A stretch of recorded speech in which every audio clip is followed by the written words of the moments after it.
سیاست کا میدان، کھلاڑی تیار، آج لاہور سے لانگ مارچ کا آغاز ہوگا۔ سابق وزیر اعظم عمران خان رات کے لانگ مارچ کی تیاریوں کا جائزہ لینے لبرٹی پہنچے، جہاں وہ کنٹینر پر آئے اور کارکنوں سے مختصر خطاب کیا۔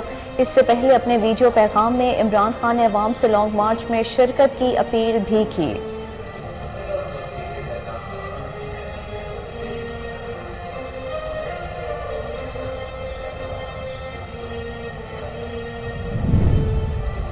آرمی آفیسر سمیت کسی بھی محکمے جن پر تنقید اور الزامات ہوں وہ اپنا موقف پیش کر سکتے ہیں، اور جب بھی ضرورت پڑے فوجی افسران کو ایسی آگاہی عوام کو دینی چاہیے۔ راولپنڈی میں میڈیا نمائندوں سے گفتگو کرتے ہوئے رانا ثناءاللہ نے کہا کہ جتھا کلچر فروغ پائے گا تو پھر کہاں کی جمہوریت اور کہاں کی ریاست؟ کسی جتھے کو اسلام آباد پر چڑھائی کرنے کا موقع نہیں دیا جائے گا، بری نیت سے آنے والوں سے بہت سختی سے نمٹا جائے گا۔ P T I long march سے عدم استحکام کا خدشہ، وزارت داخلہ کا صوبوں کو خط۔ وزارت داخلہ نے لانگ مارچ سے عدم استحکام کا خدشہ ظاہر کرتے ہوئے لکھا ہے کہ کسی کو طاقت کے ذریعے وفاق پر چڑھائی کی اجازت نہیں دی جا سکتی۔ وفاق اور صوبائی حکومتوں کو اتحاد کا مظاہرہ کرنا چاہیے۔ آرٹیکل 148(1) کے تحت ہر صوبہ وفاقی قوانین پر عمل درآمد کا پابند ہے۔ لانگ مارچ سے قبل پی ٹی آئی کو بڑا دھچکا، 5 ارکان پنجاب اسمبلی سمیت ایم پی اے خرم لغاری کا تحریک انصاف چھوڑنے کا فیصلہ۔ کہا، ہمیں دکھایا کچھ اور، کیا ہوا کچھ اور ہے۔ ممکن ہے ہم اسمبلی رکنیت سے بھی استعفیٰ دے دیں۔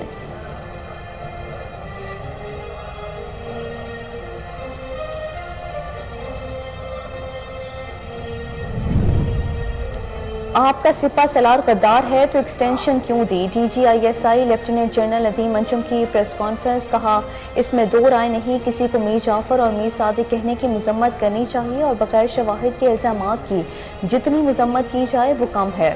نیوٹرل اور جانور کہنا اس لیے نہیں کہ ہم نے کوئی غداری کی ہے، بلکہ یہ سب اس لیے کہا جا رہا ہے کیونکہ ہم نے غیر قانونی کام سے انکار کیا۔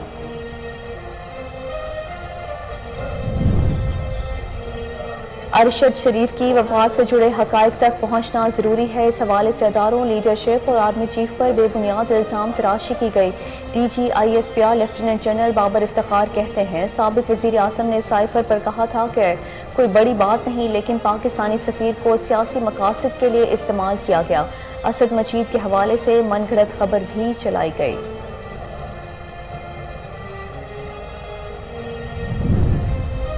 مریم نواز کا رد عمل سامنے آ گیا۔ D G I S P R نے اپنی پریس کانفرنس میں عمران خان کو جھوٹا قرار دیا ہے، اس پر آپ کیا کہنا چاہیں گی؟ صحافی کا مریم نواز سے سوال، کیا اس بات پر کوئی کسی کو شک ہے کہ عمران خان جھوٹ بولتا ہے؟ مریم نواز کا جواب،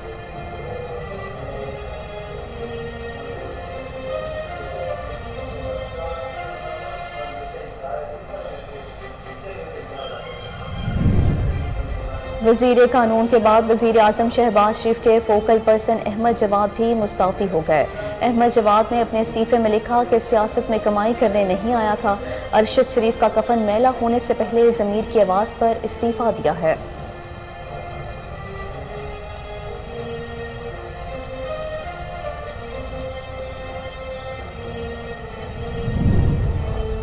وزیر اعظم شہباز شریف کا راولپنڈی میں پاسنگ آؤٹ پریڈ کی تقریب سے خطاب، کہا پولیس نے دہشت گردی کے خاتمے میں اہم کردار ادا کیا، لوگوں کی جان و مال کی حفاظت کے لیے پولیس اہلکاروں نے جانیں قربان کی، جسے کبھی فراموش نہیں کیا جا سکتا۔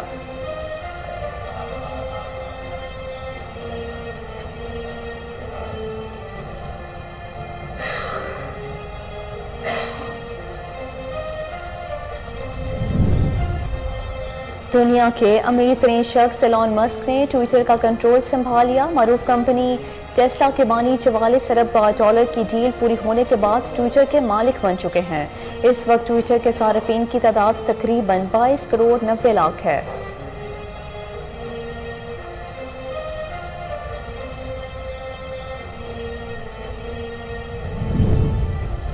اور مریم نواز شریف آج اپنی 49ویں سالگرہ منا رہی ہیں۔ پاکستانی سیاست میں منفرد انداز اور بطور خاتون سب سے زیادہ شہرت رکھنے والی مریم نواز 49 برس کی ہو گئی ہیں۔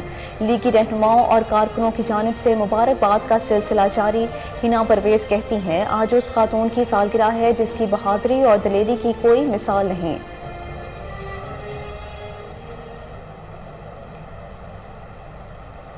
السلام علیکم، کوہ نور نیوز کے ساتھ میں ہوں محروف خالد۔ ہیڈ لائنز آپ نے جانی، بلیٹن کا باقاعدہ آغاز اس شارٹ بریک کے بعد ہمارے ساتھ رہیے۔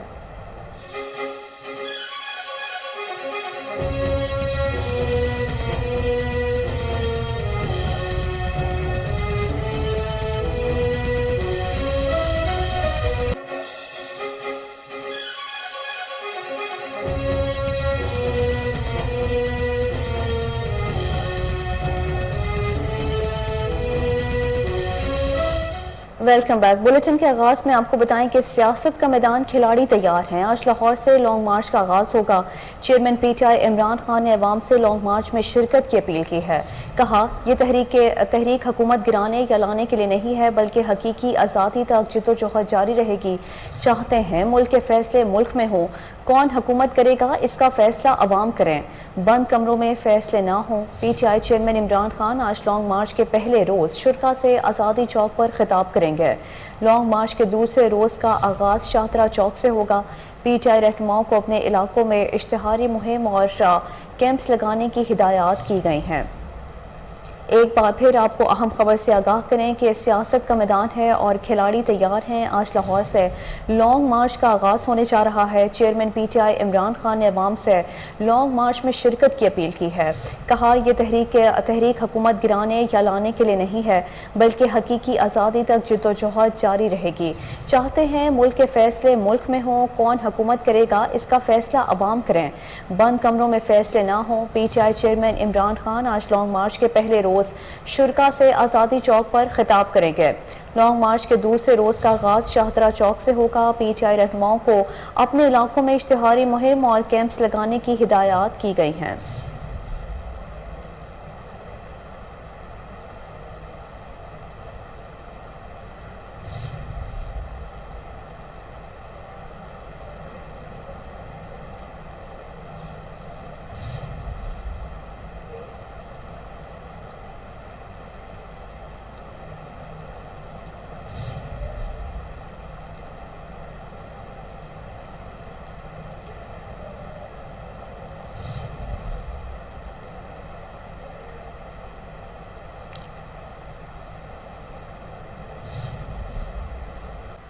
آگے بڑھتے ہوئے آپ کو بتائیں کہ آرمی آفیسر سمیت کسی بھی محکمے جن پر تنقید اور الزامات ہوں وہ اپنا موقف پیش کر سکتے ہیں اور جب بھی ضرورت پڑے فوجی افسران کو ایسی آگاہی عوام کو دینی چاہیے۔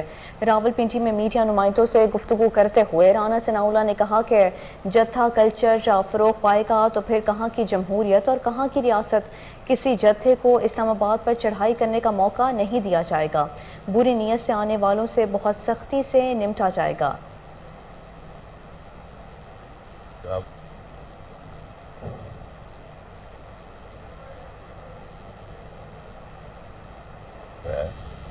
اس کی وہ خبر لیں۔ وہ آج سے 2 دن پہلے گئے تھے پنجاب میں اور انہوں نے وہاں پہ یہ فرمایا تھا کہ پنجاب حکومت بالکل ناکام ہو چکی ہے کیونکہ یہ رانا ثناء اللہ کے خلاف کوئی کارروائی نہیں کر سکی۔ تو آج انہوں نے جو وارنٹ مجھے اریسٹ کرنے کے لیے اور عمران خان نیازی کو خوش کرنے کے لیے لیا تھا، آج انہوں نے وہ واپس لے لیا ہے اور خود ہی جو ہے وہ اپنی بات سے جو ہے وہ پیچھے ہٹے ہیں۔ ویسے وہ ایک بے بنیاد کیس تھا اور یہ میں سمجھتا ہوں کہ سیاسی انتقام کی ایک بڑی گھٹیا مثال تھی۔ آفیسرز کو، ڈپارٹمنٹس کو اس گھٹیا لیول تک جو ہے وہ نہیں جانا چاہیے، لیکن بہرحال وہ گئے اور میں عدالت عالیہ کا جو ہے وہ مشکور ہوں اور میں ان کو تحسین پیش کرتا ہوں کہ انہوں نے رول آف لا کو انشور کیا ہے۔ مجھے ریلیف نہیں دیا بلکہ انہوں نے رول آف لا کو انشور کیا۔ انہوں نے اینٹی کرپشن ڈپارٹمنٹ کو اس کی غلطی اور اس کے اللیگل جو ہے وہ اقدام کی نشاندہی کی، جس کے اوپر پھر خود ہی انہوں نے جو ہے وہ یو ٹرن لیا اور انہوں نے اپنا جو وارنٹ ہے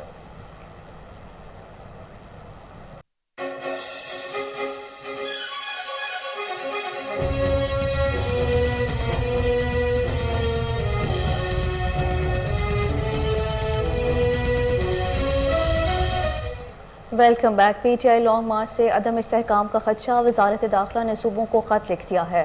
وزارت داخلہ نے لانگ مارچ سے عدم استحکام کا خدشہ ظاہر کرتے ہوئے لکھا ہے کہ کسی کو طاقت کے ذریعے وفاق پر چڑھائی کی اجازت نہیں دی جا سکتی۔ وفاق اور صوبائی حکومتوں کو اتحاد کا مظاہرہ کرنا چاہیے۔ آرٹیکل 148(1) کے تحت ہر صوبہ وفاقی قوانین پر عمل درآمد کا پابند ہے۔ خط میں کہا گیا ہے کہ تمام سرکاری ملازمین ریاستی قوانین کے تابع ہیں۔ تمام سرکاری ملازمین آئین کے تحت فرائض سر انجام دینے کے پابند ہیں۔ کسی حکومتی ملازم کو لانگ مارچ میں شرکت کی اجازت نہیں دی جائے گی۔ خط میں کہا گیا ہے کہ کسی قیمت پر ریاستی آئین اور قوانین سے انحراف کی اجازت نہیں ہوگی۔ سرکاری ملازمین کے لانگ مارچ میں شرکت نہ کرنے کو صوبائی حکومتیں یقینی بنائیں۔ لانگ مارچ میں صوبائی حکومتیں آئین اور قانون کے مطابق عمل درآمد کریں۔ پی ٹی آئی لانگ مارچ سے عدم استحکام کا خدشہ، وزارت داخلہ نے صوبوں کو خط لکھ دیا ہے۔ وزارت داخلہ نے لانگ مارچ سے عدم استحکام کا خدشہ ظاہر کرتے ہوئے لکھا ہے کہ کسی کو طاقت کے ذریعے وفاق پر چڑھائی کرنے کی اجازت نہیں دی جا سکتی۔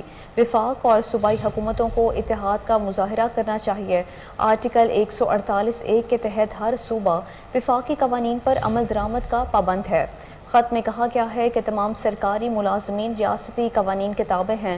تمام سرکاری ملازمین آئین کے تحت فرائض سر انجام دینے کے پابند ہیں۔ کسی حکومتی ملازم کو لانگ مارچ میں شرکت کی اجازت نہیں دی جائے گی۔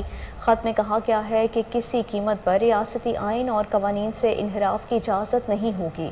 سرکاری ملازمین کے لانگ مارچ میں شرکت نہ کرنے کو صوبائی حکومتیں یقینی بنائیں۔ لانگ مارچ میں صوبائی حکومتیں آئین اور قانون کے مطابق عمل درآمد کروائیں۔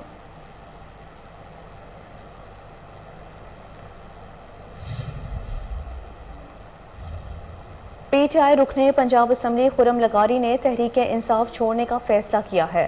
کہا، ہمیں دکھایا کچھ اور گیا تھا، ہوا کچھ اور ہے۔ ممکن ہے ہم اسمبلی رکنیت سے بھی استعفیٰ دے دیں۔ رہنما پی ٹی آئی خرم لغاری نے دعویٰ کیا ہے کہ ان کے ساتھ مزید 5 ارکان پنجاب اسمبلی نے بھی تحریک انصاف چھوڑنے کا فیصلہ کیا ہے۔ ممکن ہے ہم اسمبلی سے بھی استعفیٰ دے دیں۔ خرم لغاری کا کہنا ہے کہ ہم اگلے 3-4 دن میں اسمبلی سے مستعفی ہو سکتے ہیں۔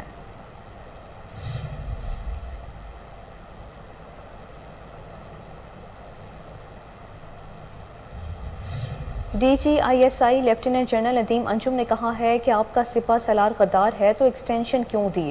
D G I S P R کے ہمراہ پریس کانفرنس کرتے ہوئے D G I S I lieutenant general Nadeem Anjum نے کہا کہ اس میں دو رائے نہیں کہ کسی کو میر جعفر میر صادق کہنے کی مذمت کرنی چاہیے اور بغیر شواہد کے الزامات کی جتنی مذمت کی جائے وہ کم ہے، جبکہ نیوٹرل اور جانور کہنا اس لیے نہیں کہ ہم نے کوئی غداری کی ہے، بلکہ یہ سب اس لیے کہا جا رہا ہے کیونکہ ہم نے غیر قانونی کام سے انکار کیا۔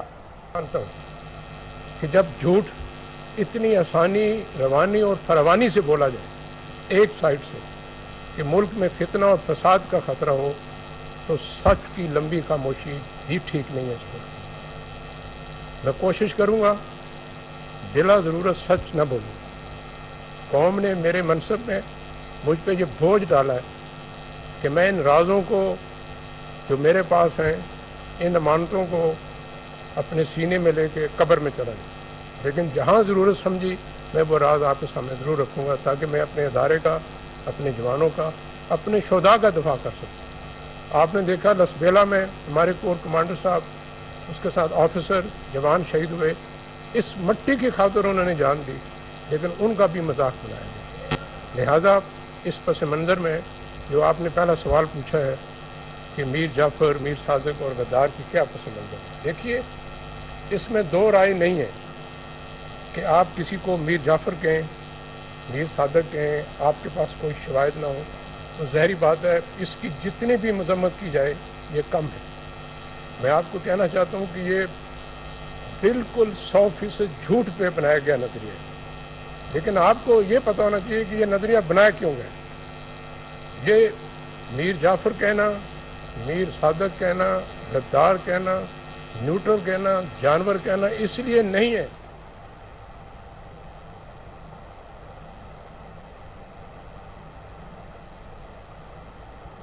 D G I S P R lieutenant general Babar Iftikhar نے کہا ہے کہ ارشد شریف کی وفات سے جڑے حقائق تک پہنچنا ضروری ہے، کیونکہ اس حوالے سے اداروں، لیڈرشپ اور آرمی چیف پر بے بنیاد الزام تراشی کی گئی۔ مبینہ امریکی سازش کے حوالے سے بات کرتے ہوئے ترجمان پاک فوج کا کہنا تھا کہ سابق وزیر اعظم نے سائفر پر کہا تھا کہ کوئی بڑی بات نہیں، لیکن پاکستانی سفیر کو سیاسی مقاصد کے لیے استعمال کیا گیا۔ اسد مجید کے حوالے سے من گھڑت خبر بھی چلائی گئی۔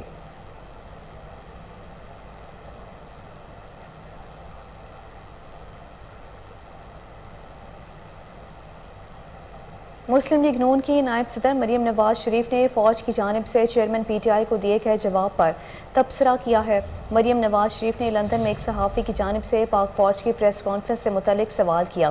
صحافی کا مریم نواز سے پوچھنا تھا کہ D G I S P R نے اپنی پریس کانفرنس میں عمران خان کو جھوٹا قرار دیا ہے، اس پر آپ کیا کہنا چاہیں گے؟ اس سوال کے جواب میں مریم نواز کا کہنا تھا کہ کیا اس بات پر کسی کو شک ہے کہ عمران خان جھوٹ بولتا ہے؟ پریس کانفرنس میں D G I S P R lieutenant general Nadeem Anjum نے انکشاف کیا تھا کہ آرمی چیف کو ان کی مدت ملازمت میں غیر معینہ مدت تک توسیع کی پیشکش کی گئی تھی۔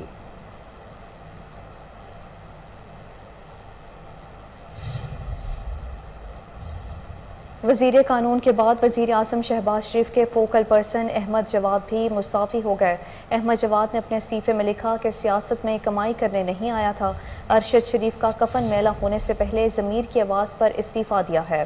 آپ کی عزت افزائی کا شکریہ کہ آپ نے مجھے اپنا فوکل پرسن منتخب کیا، لیکن آپ کی مجبوریوں کو دیکھتے ہوئے میں اندازہ کر سکتا ہوں کہ آپ اعلیٰ ترین عہدہ ضرور رکھتے ہیں، لیکن حکومت کے تمام فیصلے 3 مختلف جگہوں سے آتے ہیں۔ آپ کی صلاحیتوں کا معترف ہوں، لیکن آپ کی مجبوریوں کے پیش نظر میں اپنا استعفیٰ پیش کر رہا ہوں۔ وزیر اعظم شہباز شریف نے راولپنڈی میں پاسنگ آؤٹ پریڈ کی تقریب سے خطاب کرتے ہوئے پولیس کو خراج تحسین پیش کیا اور کہا کہ پولیس نے دہشت گردی کے خاتمے میں اہم کردار ادا کیا ہے۔ لوگوں کی جان و مال کی حفاظت کے لیے پولیس اہلکاروں نے جانیں قربان کی، جسے کبھی فراموش نہیں کیا جا سکتا۔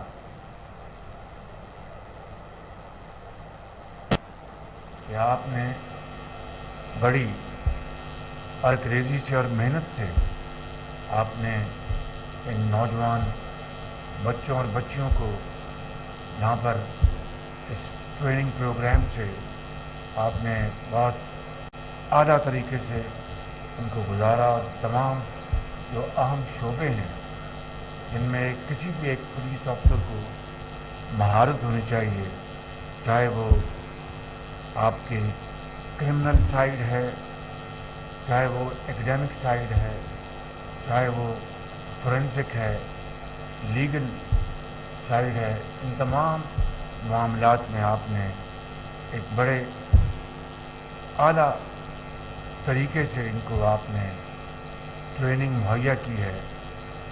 اور اس کے لیے آج جن بچوں اور بچیوں کو جو انعامات تقسیم ہوئے ہیں، میں یقین سے کہہ سکتا ہوں کہ ان کو میرٹ کے اوپر یہ انعامات دیے گئے ہیں۔